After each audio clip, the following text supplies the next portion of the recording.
أشهد أن لا إله إلا الله وحده لا شريك له وأشهد أن محمدا عبده ورسوله أما بعد فأعوذ بالله من الشيطان الرجيم بسم الله الرحمن الرحيم الحمد لله رب العالمين الرحمن الرحيم مالك يوم الدين إياك نعبد وإياك نستعين اهدنا الصراط المستقيم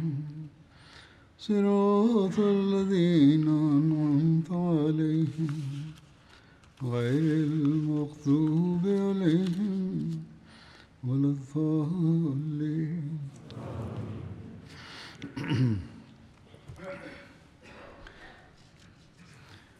சில ஜுமுஆக்கள் முன்பு மக்கா வெற்றி தொடர்பாக ஆரம்ப விஷயங்களை எடுத்து கூறியிருந்தேன். இன்று அது தொடர்பாக மேற்கொண்டு விவரங்களை எடுத்துரைப்பேன். இந்த போருக்கான காரணமாக குறிப்பிடப்படுவதாவது, ஹுதைபியாவில் நிகழ்ந்த உடன்படிக்கையை குறைஷியர்கள் முறித்துவிட்டார்கள் என்பதே இந்த போருக்கான உடனடி காரணமாக கூறப்படுகின்றது. மேலும் ரசூலுல்லாஹி ஸல்லல்லாஹு அலைஹி வஸல்லம் அவர்களது தூதுவரிடம் மிகவும் ஆணவமான தொனியில், நாங்கள் உடன்படிக்கையை முடித்து விடுகிறோம், மேலும் நாங்கள் முஹம்மது ஸல்லல்லாஹு அலைஹி வஸல்லம் அவர்களுடன் போர் புரிவோம் என்று கூறிவிட்டார்கள். இந்த செய்தி ரசூலுல்லாஹி ஸல்லல்லாஹு அலைஹி வஸல்லம் அவர்களுக்கு கிடைத்ததும் அன்னார் மக்காவை நோக்கி புறப்படலானார்கள். அம்மக்களின் உடன்படிக்கை மீறல் பற்றிய விவரம் இவ்வாறாகும். ஹுதைபியா உடன்படிக்கை ஏற்பட்ட போது அதில் ஒரு நிபந்தனை இதுவுமாகும். அதாவது, அரேபிய கோத்திரங்களுள் எவர் வேண்டுமானாலும் ரசூல் ஸல்லல்லாஹு அலைஹி வஸல்லம் அவர்களுடன் உடன்படிக்கை செய்து கொள்ளலாம், எவர் வேண்டுமானாலும் குறைஷியர்களுடன் உடன்படிக்கை செய்து கொள்ளலாம் என்பதாகும். எனவே ஹரமுக்கு அருகில் வாழ்ந்து வந்த பனு பக்கர் மற்றும் பனு ஹுசாஆ ஆகிய சமுதாயத்தவர்களுள் பனு ஹுசாஆ ரசூல் ஸல்லல்லாஹு அலைஹி வஸல்லம் அவர்களுடன் உடன்படிக்கை செய்து கொண்டார்கள். மேலும் அவர்களது எதிரி சமுதாயத்தவர்களான பனு பக்கர் குறைஷியர்களுடன் உடன்படிக்கை செய்து கொண்டார்கள். மேலும் இரண்டு சமுதாயத்தவர்களும் பரஸ்பர சண்டையிலிருந்து பாதுகாப்பாகிவிட்டார்கள். அறிவீனத்தின் காலகட்டத்தில் பனு ஹுசாஆ மற்றும் பனு பக்கருக்கு இடையில் சண்டை ஏற்பட்டிருந்தது. அதில் பனு பக்கர் ஹுசாஆ சமுதாயத்தின் ஒரு நபரை கொன்றுவிட்டான். இதனால் பனு ஹுசாஆ பனு பக்கரின் 3 நபர்களை ஹரமின் எல்லைக்குள் கொலை செய்துவிட்டார்கள். பனு பக்கர் மற்றும் பனு ஹுசாஆ இந்நிலையில்தான் இருந்தார்கள். அதாவது, அவர்களுக்கிடையே சண்டைகள் நடந்து கொண்டிருந்தன. ரசூலுல்லாஹி ஸல்லல்லாஹு அலைஹி வஸல்லம் அவர்களது வருகை ஏற்பட்டது.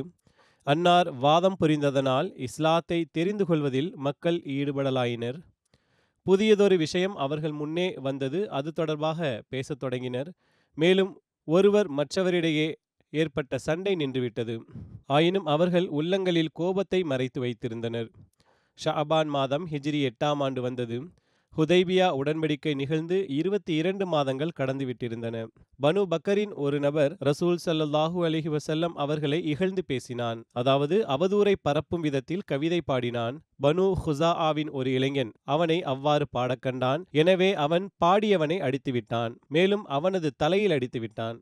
இந்த சம்பவத்தால் இரு சமுதாயத்தினர்களிடையேயும் சண்டை ஏற்பட்டுவிட்டது. இத்தனைக்கும் முன்பிருந்தே இரு சமுதாயத்தவர்களுக்கிடையே பகைமை இருந்து வந்தது. தற்காலிகமாக அது நின்றிருந்தது. அவதூறாக பாடிய பனு பக்கரை சேர்ந்தவன் பனு பக்கரின் பனு நஃபாசா குடும்பத்தைச் சேர்ந்தவனாவான். அந்த கவிஞனை பனு ஹுசாஆவின் இளைஞன் காயப்படுத்தியதும் பனு பக்கரிலிருந்து பனு நஃபாசா குறைஷியர்களிடம் பனு ஹுசாஆவுக்கு எதிராக சண்டையிட ஆட்களையும் ஆயுதங்களையும் தந்து உதவிடுமாறு கேட்டுக்கொண்டார்கள். குறைஷியர்களுள் அபு சுஃபியான் தவிர ஏனையோர் அவர்களுக்கு உதவிட ஒப்புக்கொண்டார்கள். அவரிடம் ஆலோசனையும் கூட செய்யவில்லை. அது குறித்து அவருக்கு தெரிந்திருக்கவும் இல்லை. அவருடன் ஆலோசிக்கப்பட்டது என்ற ஒரு கூற்றும் இருக்கின்றது. ஆயினும் அவர் அதனை மறுத்துவிட்டார். அதாவது, சண்டையிட மறுத்துவிட்டார். ஆனால் அவ்வாறிருந்தும் குறைஷியர்கள் ஆயுதங்கள், குதிரைகள் மற்றும் ஆட்களை அனுப்பி அவர்களுக்கு உதவினார்கள். பனு ஹுசாஆ தற்காத்து கொள்ள முடியாத அளவுக்கு அவர்கள் அனைவரும் மிகவும் இரகசியமாக தாக்குதல் தொடுத்தார்கள். பனு ஹுசாஆ உடன்படிக்கை செய்து கொண்ட காரணத்தால் தாங்கள் பாதுகாப்பாக இருப்பதாக கருதினர். ஆனால் அவர்கள் அறிந்திருக்கவில்லை.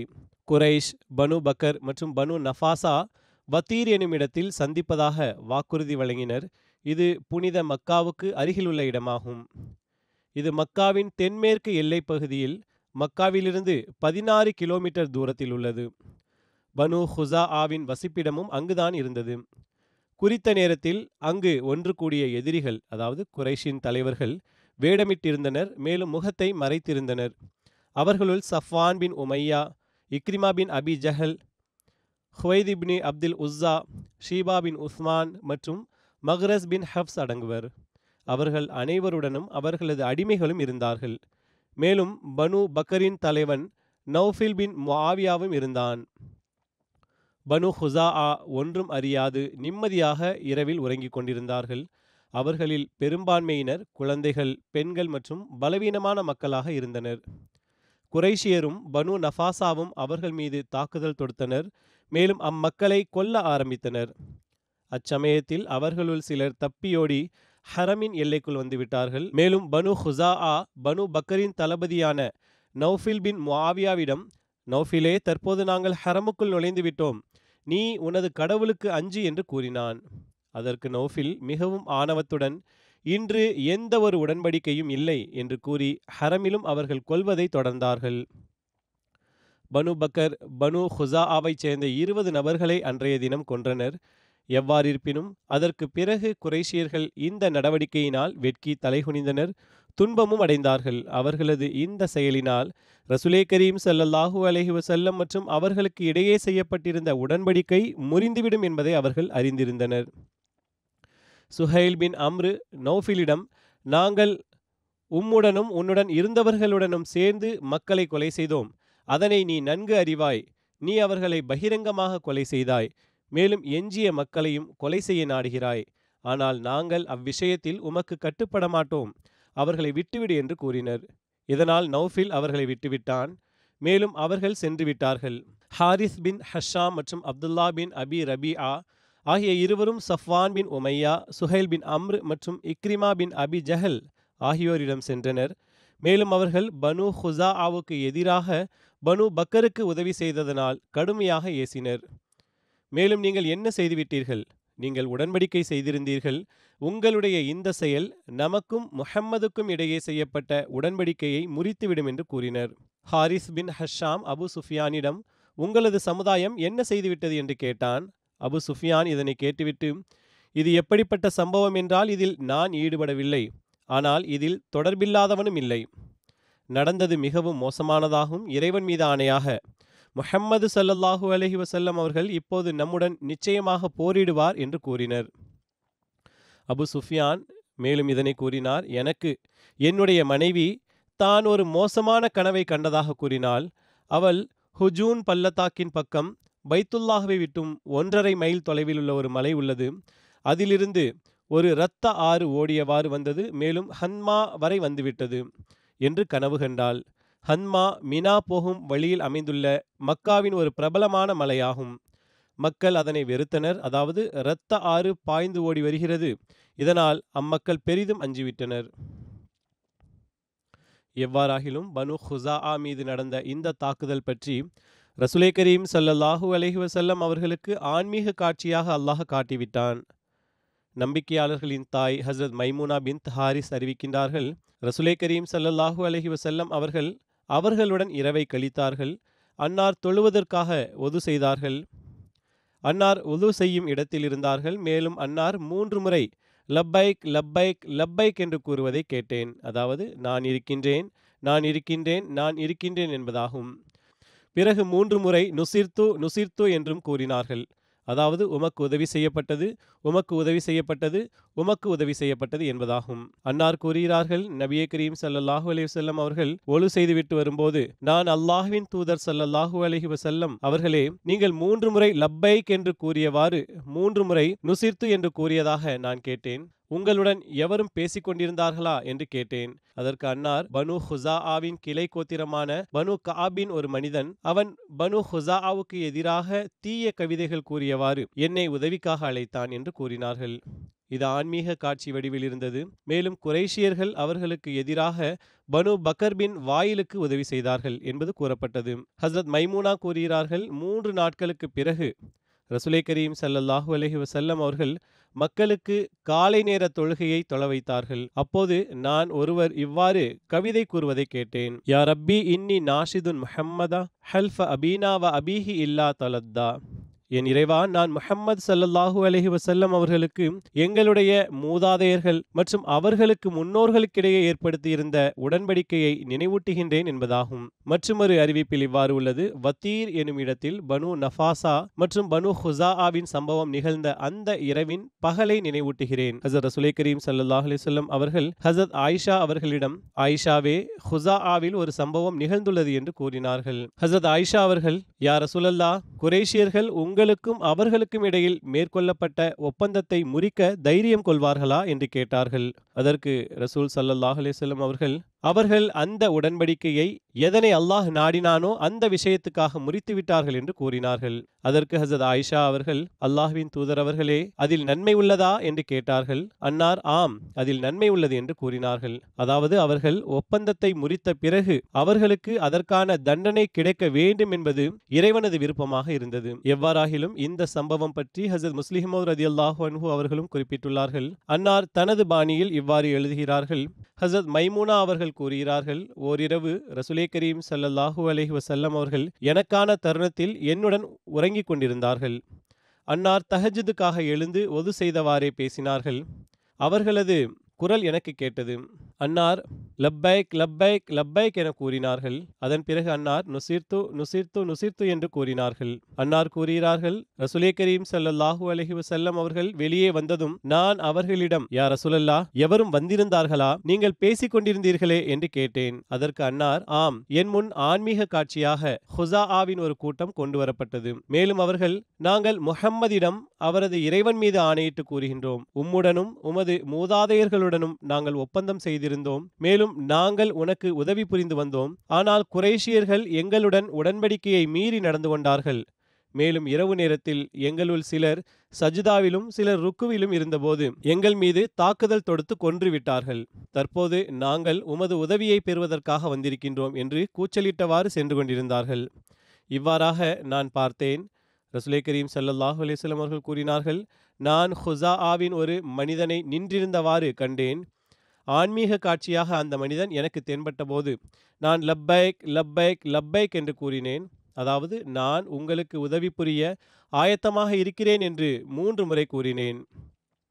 பிறகு நான் நுசிர்து நுசிர்து நுசிர்து, உங்களுக்கு உதவி செய்யப்படும் என்று 3 முறை கூறினேன். பிறகு ஹஸரத் ஆயிஷா அவர்கள் கூறுகிறார்கள், அதே நாள் காலை வேளையில் ரசூல் ஸல்லல்லாஹு அலைஹி வஸல்லம் அவர்கள் என்னுடைய வீட்டிற்கு வந்தார்கள். மேலும் ஹுசாஆவுடன் ஒரு மோசமான சம்பவம் நிகழ்ந்துள்ளது என்று கூறினார்கள். ஹஸரத் ஆயிஷா அவர்கள் கூறினார்கள், நான் ஹுசாஆவுடன் மோசமான சம்பவம் இதுவாகவே இருக்க முடியும். அதாவது அவர்கள் மக்காவின் எல்லையில் உள்ளார்கள். மேலும் பனு பக்கருடன் உடன்படிக்கை செய்து கொண்ட மக்காவாசிகள் ஹுசாஆ மீது தாக்குதல் தொடுத்து விட்டார்கள் என்று புரிந்து கொண்டேன். நான், யா ரசூலல்லாஹ், இவ்வளவு சத்தியங்களுக்கு பிறகு குறைஷியர்கள் உடன்படிக்கையை முறித்துவிட்டு ஹுசாஆ மீது தாக்குதல் தொடுப்பது சாத்தியமா என்று கேட்டேன். அதற்கு அன்னார், ஆம், அல்லாஹு தஆலாவின் ஹிக்மத்தின் அடிப்படையில் அவர்கள் இந்த உடன்படிக்கையை முறிக்கின்றார்கள். அந்த ஹிக்மத் யாதெனில், ரசூல் ஸல்லல்லாஹு அலைஹி வஸல்லம் அவர்களுக்கு தாக்குதல் தொடுக்க அனுமதி இல்லாமல் இருந்தது. மேலும் உடன்படிக்கையை முறித்துவிட்டதால் அனுமதி கிடைத்துவிட்டது என்பதாகும். ஹஸரத் ஆயிஷா அவர்கள் கூறினார்கள், நான் அல்லாஹ்வின் தூதர் அவர்களே, இதன் விளைவு நல்லதாக இருக்குமா என்று கேட்டேன். அதற்கு அன்னார், ஆம், விளைவு நல்லதாகவே இருக்கும் என்று கூறினார்கள். இதன் விவரத்தில் எழுதப்பட்டுள்ளதாவது, பனு பக்கர் மற்றும் குறைஷின் அந்த அநீதியான நடவடிக்கைக்கு பிறகு அம்ர் பின் சாலிம் பனு ஹுசாஆவின் 40 நபர்களுடன் ரசூலே கரீம் ஸல்லல்லாஹு அலைஹி வஸல்லம் அவர்களிடம் உதவி வேண்டி புறப்பட்டான். ஹுசாஆ சமுதாயத்தின் தலைவனாக பத்தீல் பின் வர்கா ஹுசாயியும் கூட்டத்துடன் இருந்தான். அவர்கள் ரசூல் ஸல்லல்லாஹு அலைஹி வஸல்லம் அவர்களிடம் இந்த விவரத்தை, அதாவது அவர்கள் எந்த துயரத்தை எதிர்கொள்ள வேண்டி வந்ததோ, மேலும் குறைஷ் எவ்வாறு அவர்களுக்கு எதிராக ஆயுதங்கள், வீரர்கள் மற்றும் குதிரைகளால் பனு பக்கருக்கு உதவி செய்தார்களோ, மற்றும் எவ்வாறு சஃப்வான், இக்ரிமா மற்றும் இதர தலைவர்கள் அந்த பகிரங்கமான கொலையில் ஈடுபட்டார்களோ அதனை பற்றி விவரித்தார்கள். அச்சமயம் அன்னார் மஸ்ஜிதில் சஹாபாக்களுடன் அமர்ந்திருந்தார்கள். அவர் கூறி முடித்ததும் ஹுசாஆவின் தலைவன் அம்ர் பின் சாலிம் எழுந்து நின்று சில கவிதைகள் பாடி உதவி வேண்டினான். அவற்றுள் இதுவும் ஒரு கவிதையாகும். யா ரப்பி இன்னி நாஷித்துன் முஹம்மதா ஹல்ஃப அபீனா வ அபீஹி இல்லா தலத்தா. என் இறைவா, நான் முஹம்மது ஸல்லல்லாஹு அலைஹி வஸல்லம் அவர்களுக்கு எங்களுடைய மூதாதையர்கள் மற்றும் அவர்களது முன்னோர்களுக்கிடையே ஏற்படுத்தியிருந்த உடன்படிக்கையை நினைவூட்டுகின்றேன். ரசூல் ஸல்லல்லாஹு அலைஹி வஸல்லம் அவர்கள் அம்ர் பின் சாலிமே, உமக்கு உதவி செய்யப்படும் என்று கூறினார்கள். ஹஸ்ரத் அப்துல்லாஹ் பின் உமர் அவர்களிடமிருந்து அறிவிப்பு. பனு ஹுசாஆவின் தூதர் அன்னாரை வந்தடைந்த போது அன்னார் அவரிடம், உம்மை பொறுத்தவரை இந்த அநீதியை யார் இழைத்தார்? பனு பக்கரா என்று கேட்டார்கள். மேலும் அன்னார், பனு பக்கர் அனைவருமா என்று கேட்டார்கள். அதற்கு அவர், இல்லை, பனு நஃபாசா செய்தனர், அவர்களது தலைவன் நௌஃபில் பின் முஆவியா ஆவான் என்று கூறினார். அன்னார், இது பனு பக்கரின் ஒரு கூட்டத்தினரே ஆவார்கள் என்று கூறினார்கள். இவ்வாறாக பனு ஹுசாஆ ரசூல் ஸல்லல்லாஹு அலைஹி வஸல்லம் அவர்களுக்கு அனைத்து விஷயங்களையும் கூறியதும், அன்னார் தனித்தனியாக திரும்பிச் செல்லுங்கள், தற்போது திரும்பி செல்ல வேண்டியுள்ளது, எனவே ஒன்றாக கூட்டமாக செல்ல வேண்டாம், மாறாக தனித்தனியாக செல்லுங்கள் என்று கூறினார்கள். அன்னார் இவ்வாறு கூறியதன் காரணம் யாதெனில், எவருக்கும் அவர்கள் அன்னாரை சந்தித்துவிட்டு செல்கின்றனர் என்று தெரிந்துவிடக்கூடாது என்பதற்காக இந்த விஷயத்தை இரகசியமாக வைத்திருந்தார்கள். எனவே பனு ஹுசாஆ தனித்தனியாக திரும்பிச் சென்றார்கள். அவர்களுள் சிலர் வழியில் கடலை நோக்கி சென்றார்கள். மேலும் பத்தீல் பின் வர்காவும் இன்னும் சிலரும் பொதுவான வழியில் சென்றார்கள். ஹசரத் ஆயிஷா அவர்கள், அன்னார் பனு காப் அதாவது ஹுசாஆவின் விவகாரத்தினால் மிகவும் கோபமடைந்தார்கள், நான் அன்னாரை இவ்வளவு கோபத்துடன் ஒருபோதும் கண்டதில்லை என்று கூறினார்கள். ஹசரத் இப்னு அப்பாஸ் அவர்களிடமிருந்து ஒரு அறிவிப்பு. அன்னாருக்கு ஹுசாஆ சம்பவம் தொடர்பான செய்தி கிடைத்ததும் அன்னார், எவனது கையில் என்னுடைய உயிர் உள்ளதோ அவன் மீது ஆணையாக நான் எவ்வாறு என்னுடைய குடும்பத்தார்களை பாதுகாக்கின்றேனோ அவ்வாறே அவர்களையும் எல்லா விதத்திலும் பாதுகாப்பேன் என்று கூறினார்கள். இந்த போரின் விவரங்களை ஹசரத் முஸ்லிஹ் ரதியல்லாஹு அன்ஹு அவர்கள் தனது பாணியில் இவ்வாறு கூறுகிறார்கள். ஹிஜ்ரி 8ஆம் ஆண்டின் ரமலான் மாதத்தில் ரசூலே கரீம் ஸல்லல்லாஹு அலைஹி வஸல்லம் அவர்கள் அரேபியாவில் இஸ்லாத்தை நிலைநாட்டிய அந்த இறுதி போருக்காக புறப்பட்டார்கள். இந்த சம்பவம் இவ்வாறு நிகழ்ந்தது. ஹுதைபியா உடன்படிக்கையின் போது அரேபிய கோத்திரங்கள் யார் வேண்டுமானாலும் மக்கத்தினர்களுடன் இணைந்து கொள்ளலாம், யார் வேண்டுமானாலும் முஹம்மது ரசூலுல்லாஹ் ஸல்லல்லாஹு அலைஹி வஸல்லம் அவர்களுடன் இணைந்து கொள்ளலாம். மேலும் 10 ஆண்டுகள் வரை இரு சாராருக்கும் ஒருவர் மற்றவருக்கு எதிராக, அவர்கள் உடன்படிக்கையை மீறி ஒருவர் மற்றவருக்கு எதிராக தாக்குதல் தொடுத்தாலே அன்றி போர் புரிய அனுமதி இல்லை என்று தீர்மானிக்கப்பட்டது. இந்த ஒப்பந்தத்தின் அடிப்படையில் அரேபியாவின் பனு பக்கர் கோத்திரத்தினர் மக்காவாசிகளுடன் இணைந்தார்கள். மேலும் ஹுசாஆ கோத்திரத்தினர் முஹம்மது ரசூலுல்லாஹ் ஸல்லல்லாஹு அலைஹி வஸல்லம் அவர்களுடன் இணைந்தார்கள். அரேபியாவின் நிராகரிப்பாளர்கள் உடன்படிக்கையை பேணுவதில் மிக குறைந்த கவனமே வைத்திருந்தார்கள். குறிப்பாக முஸ்லிம்களுடனான ஒப்பந்தத்தில் பனு பக்கருக்கு ஹுசாஆ சமுதாயத்தவரிடம் பழைய பகை இருந்தது. ஹுதைபியா சமாதான உடன்படிக்கை நிகழ்ந்த சிறிது காலத்திற்கு பிறகு அவர்கள் மக்காவாசிகளிடம், ஹுசாஆ உடன்படிக்கையின் காரணத்தினால் முற்றிலும் நிம்மதியாக இவர்கள் உள்ளார்கள், நாம் அவர்களை பழி தீர்க்க இதுவே சந்தர்ப்பமாகும் என்று ஆலோசனை செய்தார்கள். எனவே மக்கத்து குறைஷியர்களும் பனு பக்கரும் சேர்ந்து இரவு நேரத்தில் பனு ஹுசாஆ மீது தாக்குதல் தொடுத்தார்கள். மேலும் அவர்களது பல ஆண்களை கொன்றுவிட்டார்கள். குரைஷ் பனு பக்கருடன் சேர்ந்து ஹுசாஆ மீது தாக்குதல் தொடுத்துவிட்டனர் என்பது தெரிய வந்ததும் அவர்கள் இந்த உடன்படிக்கை மீறலின் தகவலை தெரிவிப்பதற்காக 40 நபர்களுடன் வேகமான ஒட்டகங்களில் உடனடியாக மதீனாவுக்கு புறப்பட்டார்கள். மேலும் ரசூலே கரீம் ஸல்லல்லாஹு அலைஹி வஸல்லம் அவர்களிடம், பரஸ்பர உடன்படிக்கையின் அடிப்படையில் தற்போது உங்கள் மீதான கடமை யாதெனில் எங்களுக்காக பழி தீருங்கள், மேலும் மக்கா மீது படையெடுங்கள் என்று கூறினார்கள். இந்த கூட்டம் ரசூலுல்லாஹி ஸல்லல்லாஹு அலைஹி வஸல்லம் அவர்களை சென்றடைந்ததும் அன்னார், உங்களது துன்பம் எனது துன்பமாகும், நான் எனது உடன்படிக்கையில் நிலைத்திருக்கின்றேன் என்று கூறினார்கள். மேலும் அந்நேரம் மேகம் பொழிந்து கொண்டிருந்தது. அன்னார், எவ்வாறு இந்த மேகம் பொழிகின்றதோ அதே போன்று விரைவில் உங்களது உதவிக்காக இஸ்லாத்தின் படைகள் வந்து சேரும் என்று கூறினார்கள். ஒரு அறிவிப்பில் உள்ளது, அறிவிப்பின் அடிப்படையில் ஹசரத் ஜும்ராவை குறைஷியர்களிடம் அனுப்பினார்கள்.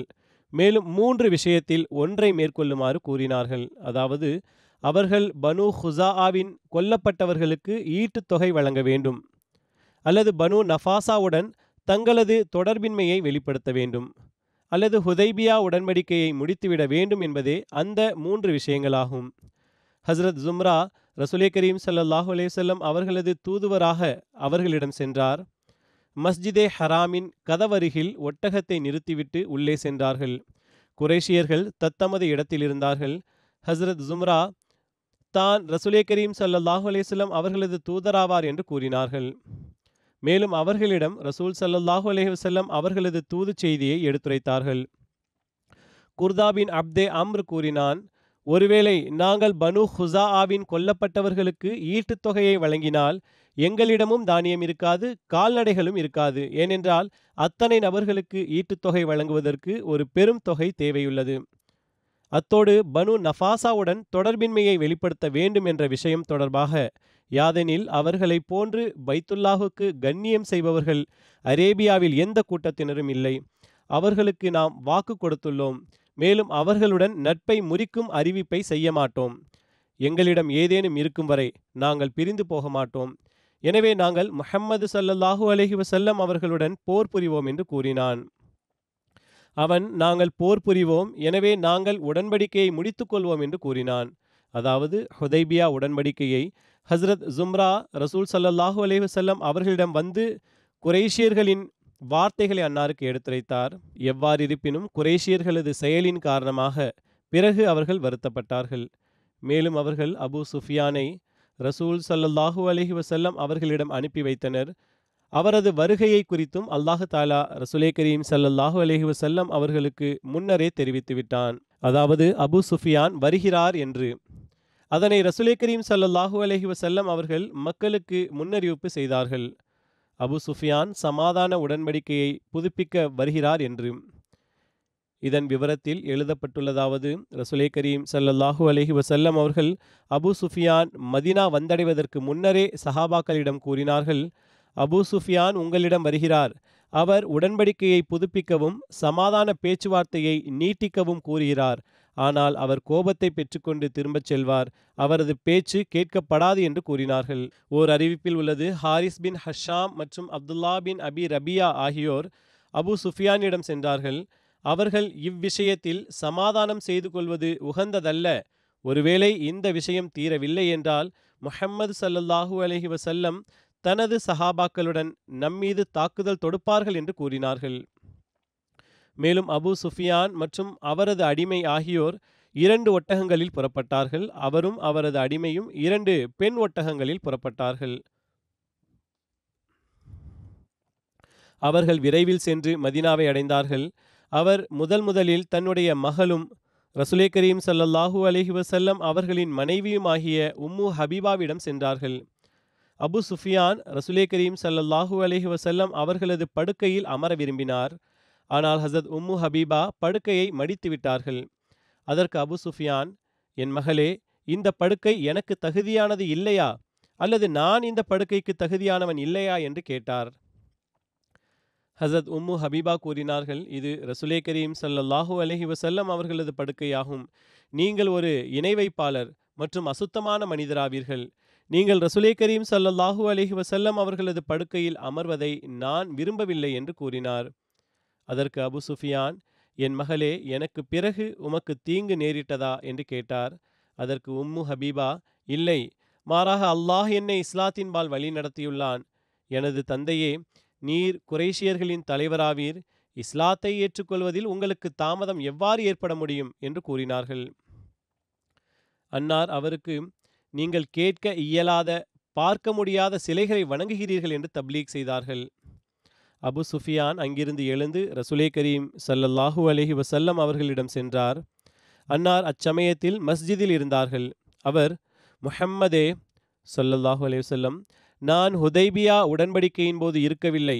தாங்கள் இந்த உடன்படிக்கையை புதுப்பியுங்கள். மேலும் எங்களுக்காக காலக்கெடுவை அதிகப்படுத்துங்கள்.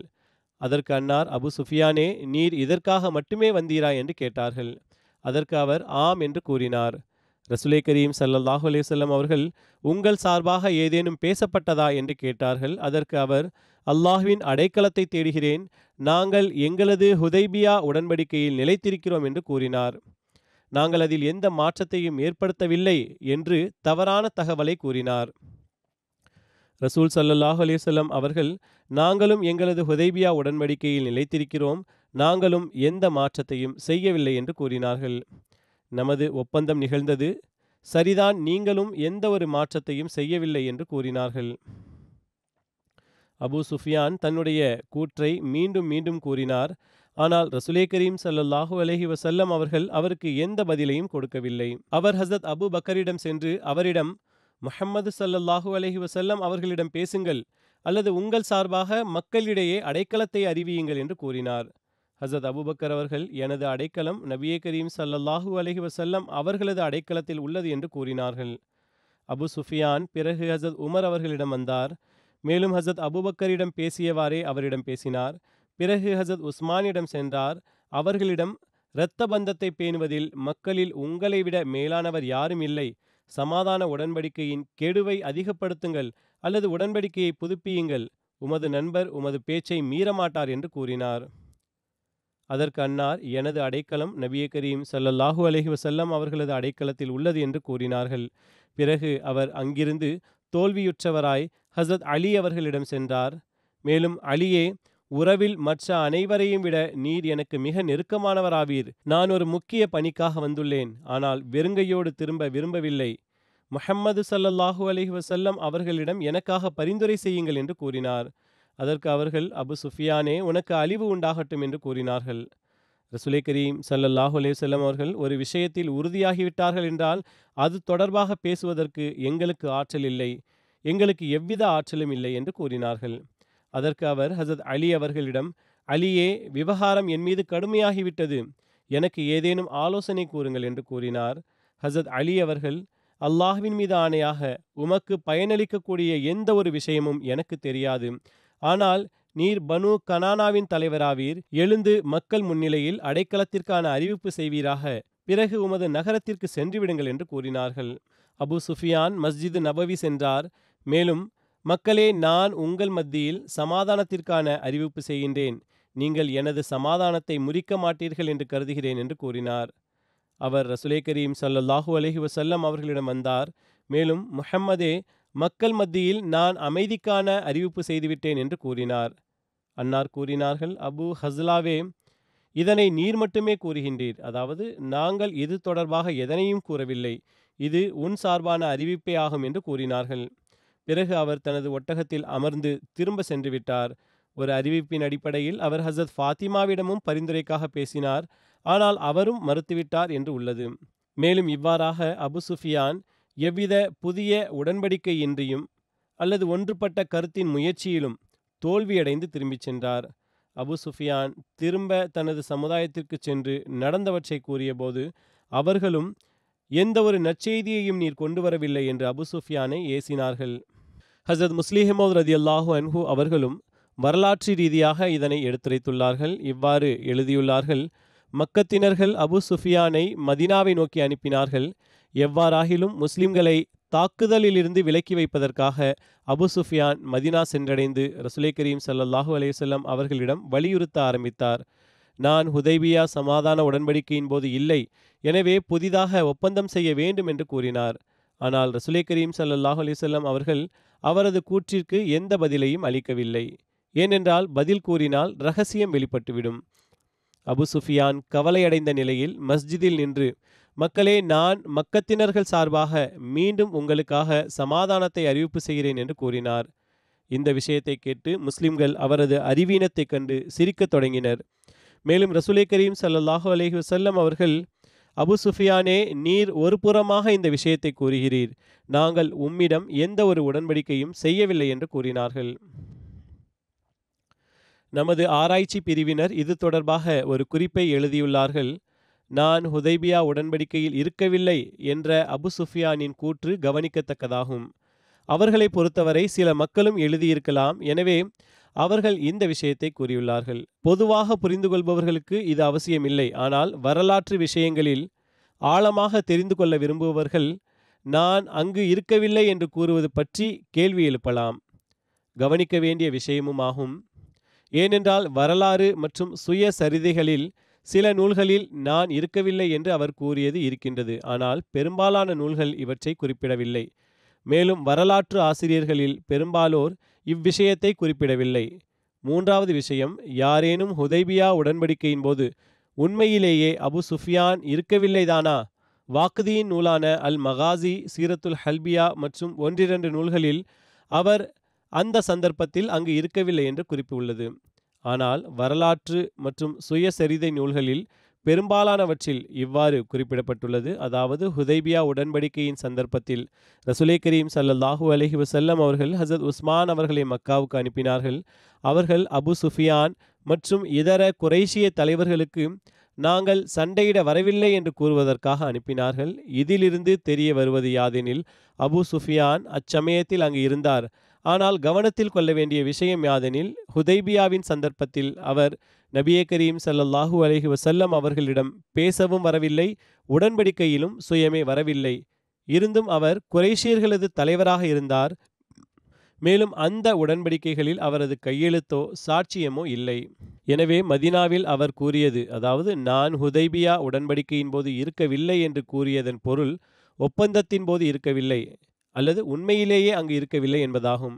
எவ்வாறாகிலும் அவர் மதீனா வந்து இந்த விஷயத்தையே மீண்டும் கூறியிருந்திருக்கலாம். அதாவது ஒப்பந்தத்தில் தனது கையெழுத்து இல்லை என்று கூறியிருந்திருக்கலாம். எவ்வாறிருப்பினும் நான் கூறியது போன்று இது ஆராய்ச்சி பிரிவினரின் கருத்தாகும். ஆனால் சுயமே அவர்கள் இந்த அனைத்து விஷயங்களையும், அதாவது கூறப்பட்ட அனைத்து விஷயங்களையும் அவர்கள் மறுக்கவும் செய்கிறார்கள். தனது இந்த கருத்தினை, அதாவது நான் ஒப்பந்தத்தில் கலந்து கொள்ளவில்லை, ஏனென்றால் அந்த ஒப்பந்தத்தில் அவரது கையெழுத்து தலைவர் என்ற முறையில் இருக்கவில்லை என்பதால் எழுதுகிறார்கள். அபு சுஃபியான் இதனையே தனக்கு சாதகமாக ஆக்கியிருக்கலாம். எனவே அவர் மதீனா வந்து ஒப்பந்தத்தில் கலந்து கொள்ளவில்லை என்று கூறிய விஷயத்தில் எவ்வித சந்தேகத்திலும் ஈடுபட அவசியமில்லை. அவர் இவ்வாறு கூறியிருப்பது சரியாக கூறியுள்ளார். கலந்து கொள்வது மற்றும் அங்கு இருப்பது என்ற குறிப்புகளில் அறிவிப்பாளருக்கு தவறு ஏற்பட்டிருக்கலாம். ஆனால் சம்பவங்கள் இந்த விஷயத்தை மேலும் சரியானதாக கூறுகின்றன. அவர் தான் உடன்படிக்கையில் பங்கு பெற்றிருக்கவில்லை என்று அறிவிப்பு செய்தார். இந்த விஷயமே தெரிய வருகின்றது. ஹஸ்ரத் முஸ்லிஹ் ரதியல்லாஹு அன்ஹு அவர்களும் இந்த விஷயத்தை எழுதியுள்ளார்கள்.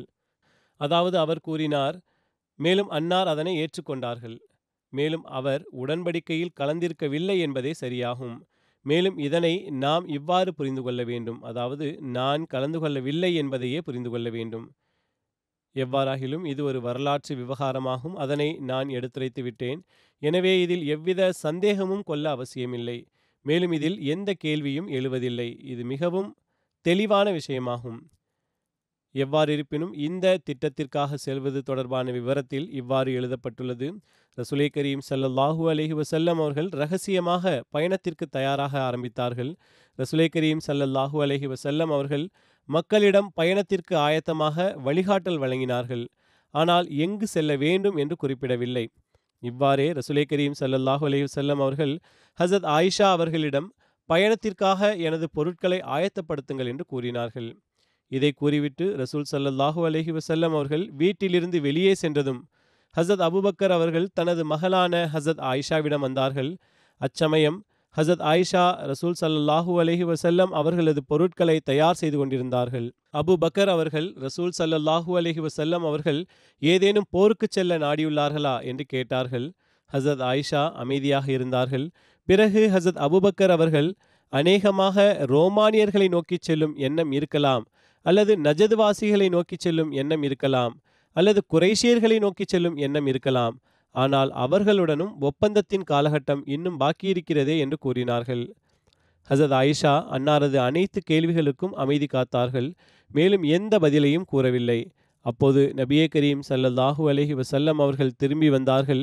அபூபக்கர் அவர்கள், அல்லாஹ்வின் தூதரவர்களே, எங்கும் புறப்பட எண்ணம் கொண்டுள்ளீர்களா என்று கேட்டார்கள். அதற்கு ரசூலே கரீம் ஸல்லல்லாஹு அலைஹி வஸல்லம் அவர்கள் ஆம் என்று கூறினார்கள். பிறகு ஹஸரத் அபூபக்கர் அவர்கள், நீங்கள் ரோமானியர்களை நோக்கி செல்ல எண்ணம் கொண்டுள்ளீர்களா என்று கேட்டார்கள். அன்னார் இல்லை என்று கூறினார்கள். அபூபக்கர் அவர்கள், நீங்கள் நஜதுவாசிகளை நோக்கி செல்ல எண்ணம் கொண்டுள்ளீர்களா என்று கேட்டார்கள். அன்னார் இல்லை என்று கூறினார்கள். ஹசரத் அபூபக்கர் அவர்கள் அநேகமாக தாங்கள் குறைஷியர்களை நோக்கிச் செல்ல எண்ணம் கொண்டுள்ளீர்கள் என்று கூறினார்கள். அன்னார் ஆம் என்று கூறினார்கள். அதற்கு ஹசரத் அபூபக்கர் அவர்கள், உங்களுக்கும் அவர்களுக்கும் இடையில் ஒப்பந்தம் செய்யப்படவில்லையா என்று கேட்டார்கள். அதாவது ஹுதைபியா உடன்படிக்கை. அன்னார் அவர்கள் பனு காப் அதாவது ஹுசாஆ சமுதாயத்தினருடன் என்ன செய்தார்கள் என்பது உமக்கு தெரியாதா என்று கேட்டார்கள். இந்த சம்பவம் பற்றி மேற்கொண்டு விளக்கமளித்தவாறு சீரத் ஹல்பியாவில் எழுதப்பட்டுள்ளது. ஹசரத் அபூபக்கர் அவர்கள் அன்னாரிடம், யா ரசூலல்லாஹ், நீங்கள் பயணம் செய்ய எண்ணம் கொண்டுள்ளீர்களா என்று கேட்டார்கள்.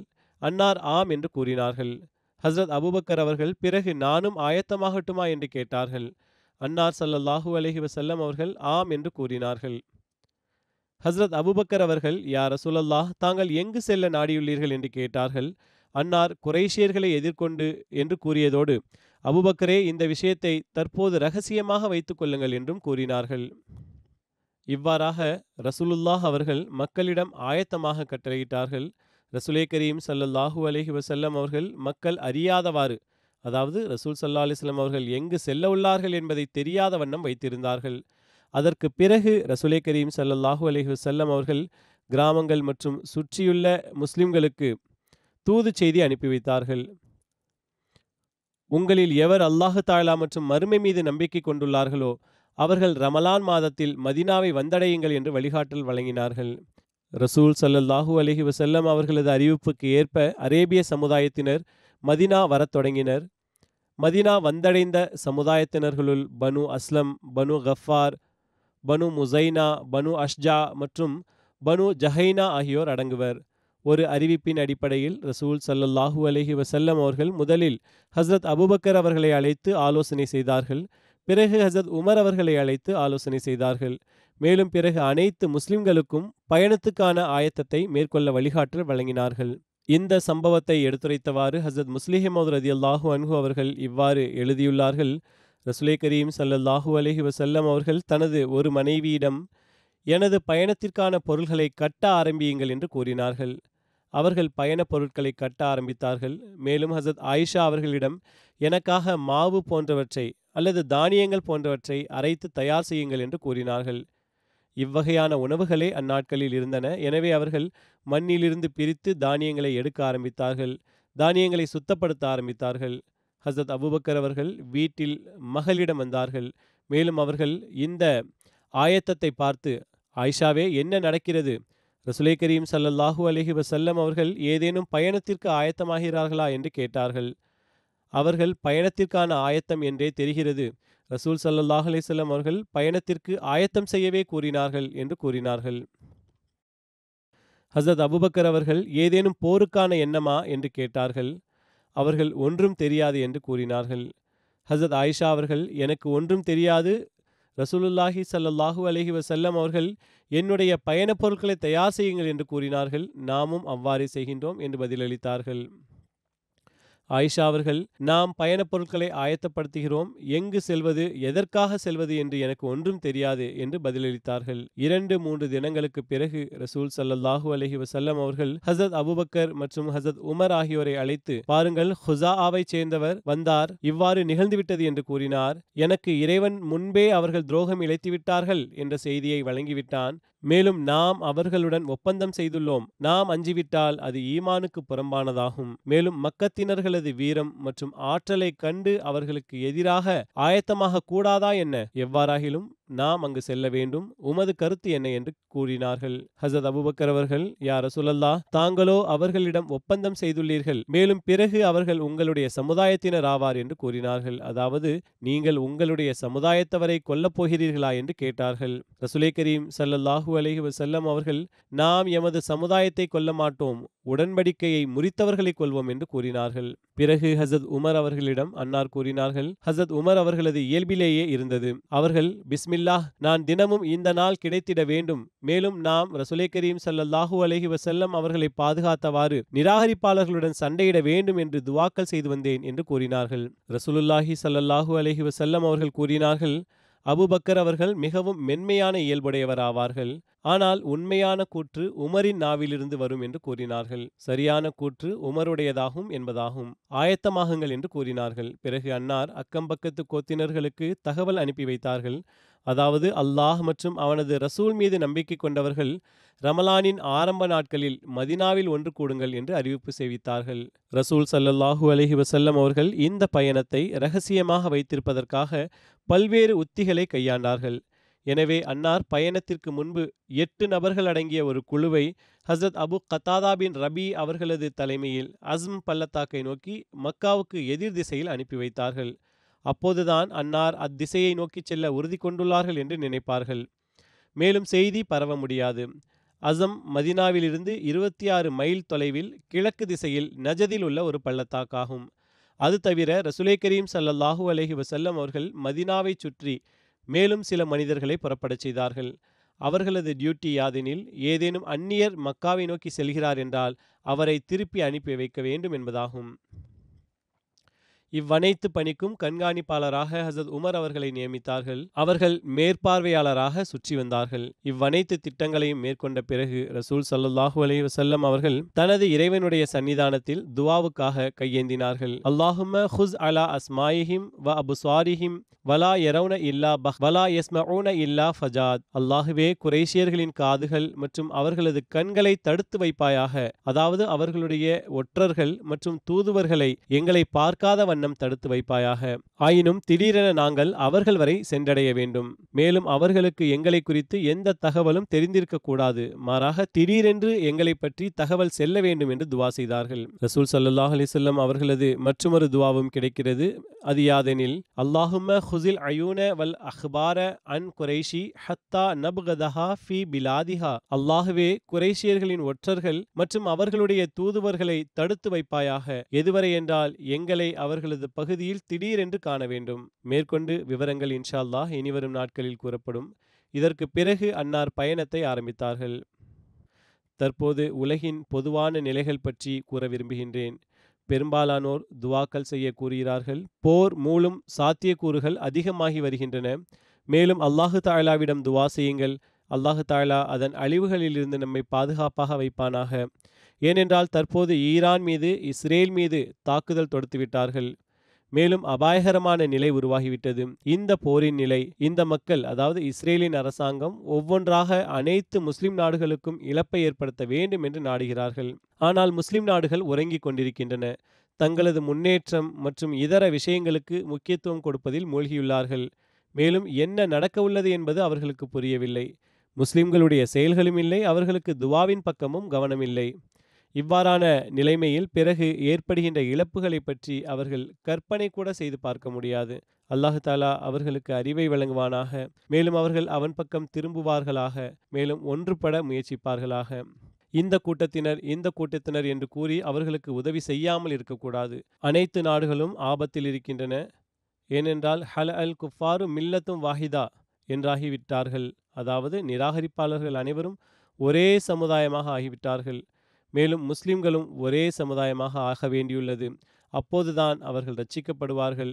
அதுவன்றி வேறு புகலிடமில்லை. அல்லாஹு தாலா ஒன்றும் அறியாதவர்களை, அநீதி இழைக்கப்பட்டவர்களை பெரும் இழப்பிலிருந்து காப்பாற்றுவானாக. மேலும் நாம் துவாக்களின் பக்கம் அதிக கவனம் செலுத்த வேண்டும்.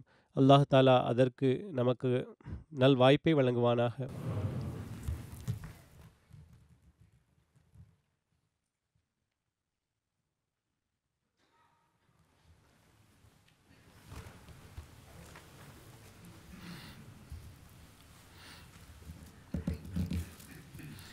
Alhamdulillah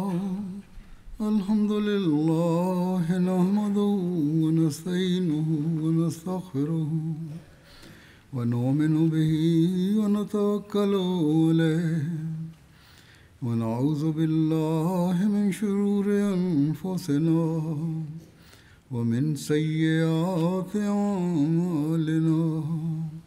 Man yahdihillahu fala mudilla lahu ومن يضلل فلا هادي له ونشهد أن لا إله إلا الله ونشهد أن محمدا عبده ورسوله عباد الله رحمكم الله إن الله يأمر بالعدل والإحسان وإيتاء ذي القربى وينهى عن الفحشاء والمنكر والبغي يعظكم لعلكم تذكرون اذكروا الله يذكركم وادعوه يستجب لكم ولذكر الله أكبر